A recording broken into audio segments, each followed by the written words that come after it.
So today's the day I'm going to do some surgery on my NRD-535 DG. Lovely radio. I really like this radio, but I'm really struggling with the filters. The filters, yeah, it's quite interesting on this radio. I think they've really missed the broadcast listener on this radio. Basically, you have 4 filter settings. Effectively, you have 4 filters. One is a mechanical filter that can be adjusted, and in this particular version, the 535DG, you have an extra option is a bandwidth control. So you can actually control the intermediate filter you can control, and the wide, if I remember rightly. I can't remember, but maybe the narrow filter and then the wide filter you can change with the bandwidth control here. So basically, the extra filter that's been put in here in the auxiliary position is a 1 kilohertz crystal filter. Now, the filter is very good, but it's far too narrow. For broadcast listening, far too narrow. Even I find for SSB, I just cannot resolve the SSB as good on the 1 kilohertz filter.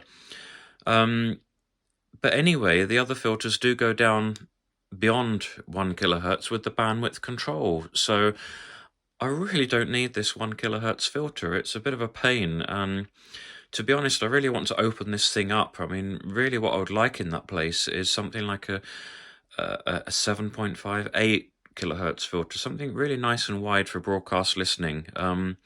You don't necessarily want it all the time, but you just sometimes want that extra clarity to check the signal and for me personally, I sometimes cannot understand audio. It's very muffled, whereas the 525 is perfect. Now, checking the filter boards on this and checking the manual, the wide filter is now down to 4 kilohertz, so it does seem a little bit narrow. It's exactly the same filter as in the 525, but for some reason they've narrowed it here to, I think the roofing on this is at 4 kilohertz for this filter. So it really does suffer from muffled audio, especially on broadcast listening. It's very hard to listen to this receiver for a long period of time, and yeah, you just find it very difficult to understand conversation sometimes. So what I'm hoping to do is remove the narrow filter from the IF board and get that auxiliary position much wider. I'm hoping it will work. I don't know. I need to have a look. There's a jumper configuration. I need to solder a wire back in again, and we'll hopefully open up this auxiliary, because that's what I need. Although the auxiliary is very wide, but it will be fine when there's no adjacent stations interfering. It will give it some lovely audio. This is the thing. This audio is just not as good as the 525. The 525 has a lovely, rich audio, beautiful audio. In fact, music and speech. It's so much nicer. So, but I do love this. I do love the tuning. It feels lovely. The whole thing about this receiver, I like it so much. So here goes. I'll take out the boards and I'll show you the boards in a moment, and we'll go through the stages of taking this YF 455DE 1 kilohertz filter from the IF board. So I've taken the boards both from my 535 and the 525. This is the CFH 36, and it's the A version. This is a modified version for the 535, and you can see in these positions here you have looks like a Murata. I think this is a 4 kilohertz filter, and this is the offending 1 kilohertz filter in the auxiliary position. When this filter's in place, basically you stop the massive wide auxiliary position, which is something like about 12 kilohertz or even wider. It's basically really good for broadcast listening. So down here, I'll just get a screwdriver and I can point it out to you. So down here are the jumper settings. You can see A and there, A, B, and C. So this is a configuration, so you have to look at the manual. So over to the 525 board, there's only 2 filters fitted. These are the standard filters. This is a 6 kilohertz filter, I believe, or 4, and this is the intermediate filter here, this is a mechanical filter. It can be changed. So basically, you've got the 2 options here for the narrow and the auxiliary. So when these are open, they basically on this 525, I have no narrow band option at all, because the jumper is not set here. You can just see there. And the auxiliary position just acts as a very, very wide filter. It's far too wide. So ideally in this position, in the auxiliary, I really want something like an 8 kilohertz or something nice filter to be used for broadcast listening. So at some point I will change that. But what I'm going to do, I'm just going to take this 1 kilohertz filter from the auxiliary position on this 535 board and put it into the narrow position on the 525. So at least I have a nice narrow filter here. So that then now gives me options. It will then have 4 filter positions on this board, because the auxiliary then becomes an ultra wide filter, and I will have 4 positions on this. So it benefits both radios basically, but on both of these radios I have a super wide auxiliary setting for audio.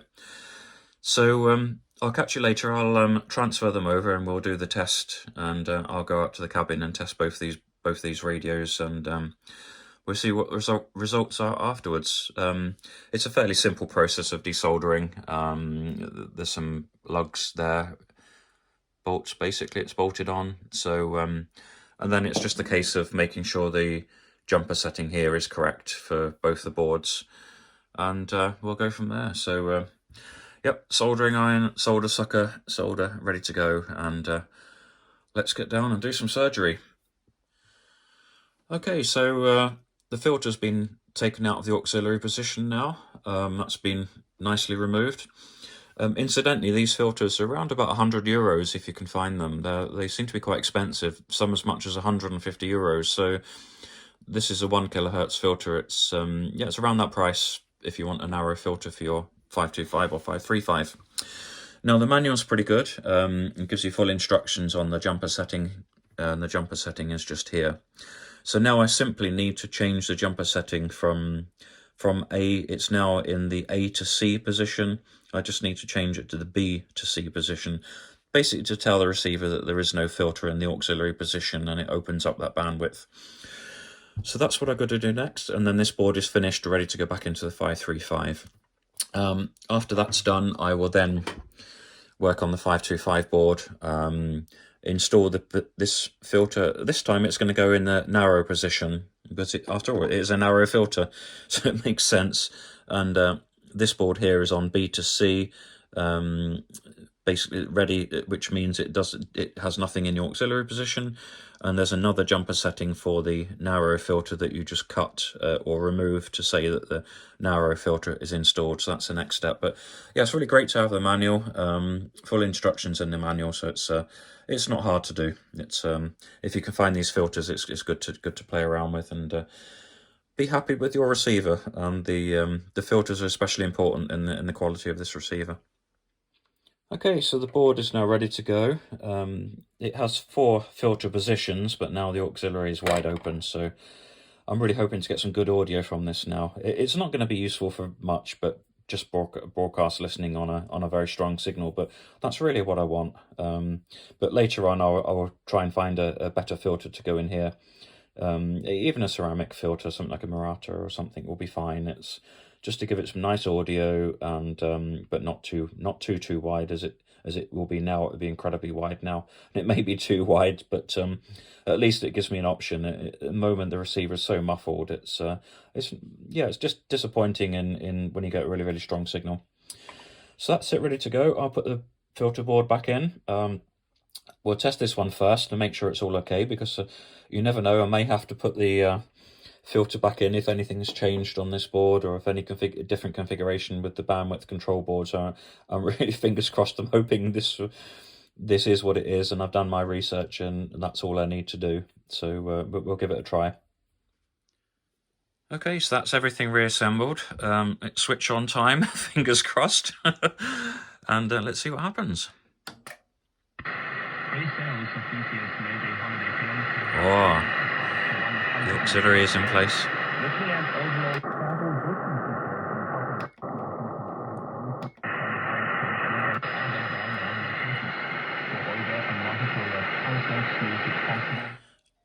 Lovely rich audio. Oh, that's fantastic. That's nice. I can't tell you the quality. It's hard to say over this phone, but the quality, the depth of the audio, the bandwidth of the audio is beautiful, especially with the speaker. It's wonderful. So now, I mean, I've got the option of killing that high filter here. So this is perfect. The speakers with filters, you can then further adjust the audio as you want. So this is just what I wanted. This is lovely audio, so rich and deep, really nice.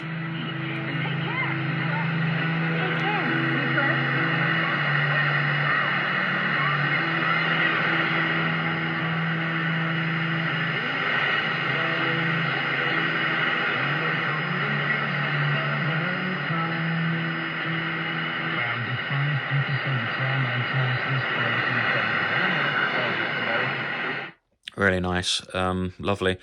It's going to be no good for selectivity whatsoever, but it's lovely audio. That's just what I wanted. So really happy with that. I will get another filter at some point, but beautiful, really nice. Okay, I'm just going to check out all the bandwidth controls still work, and I haven't screwed up anything else.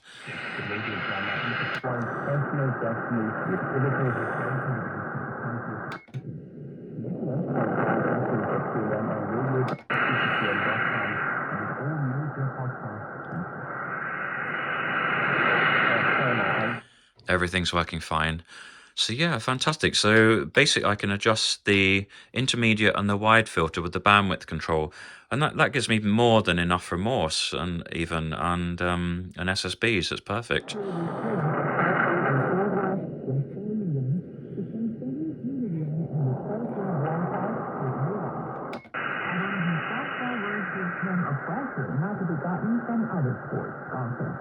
And over the past few years, there have been more people posting the same.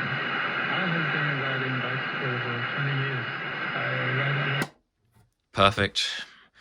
Okay, now to do the modification on the 525 and put the filter into the 525, because I've only got 3 positions and I don't have a narrow filter on the 525, so that's perfect. Yeah, really pleased with that.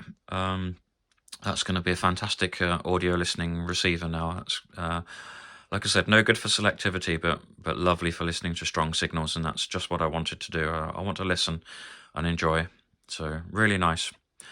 Okay, now now to do the rest of the surgery on the 525. Okay, now the surgery is complete on the 525 IF board. I've now got the 1 kHz narrow filter in, and I've cut the W2 jumper here to tell it it's got a narrow filter installed. So yeah, and that's it. And there's just that jumper A, B, and C here. So it's C and B for no auxiliary filter option. Quite simple, really, these boards. You don't have to go too deep to do this filter change if you get the right filter. Obviously, if you go for the Murata filters or anything else, you then need to start putting resistors in and changing the... It's a lot more complicated. Basically, there's a lot more changes to do. But these filters, these stock filters, are very, very easy to change out. So, yeah, it's all ready to go. It's all bolted in place, and let's test out the 525's narrow filter. Okay, so that's everything installed. I've just switched it on, and let's give it a go and see what the difference is. Mostly female employees. There were women also from the Angeles Sweet Factory on Chaussée Villor Street, from the Flora Corn Factory, also on Chaussée Villor, and from the Medicines Factory, and from the... Yep, perfect. All working really nicely. So yeah, I have now got 4 positions on this. So this 525 is so it's got lovely audio, but now I've got an extra 1 kHz filter for SSB and CW, things like that. Not that I listen to much CW, but still, it's lovely, especially for beacons. It's quite nice and things. Yeah, fantastic. So a job worked out really well. I'm always a bit nervous about things like this. Although it's very, very simple electronics, and I'm more than capable of doing things like this. But yeah, it's just when it's a lot of money in these receivers, it makes you a little bit nervous when you're playing around with things like this. But yeah, fantastic. So that's both the receivers really set up how I want them now, and the good thing about it is it didn't cost me anything. So, but it might cost me at some time when I get the a better filter for the 535. But yeah, really happy with the setup now of both these receivers. So away I go DXing, and happy days. So anyway, that's just a video today on today's surgery, and I hope everyone's having a good day. Take care, everybody. Bye bye.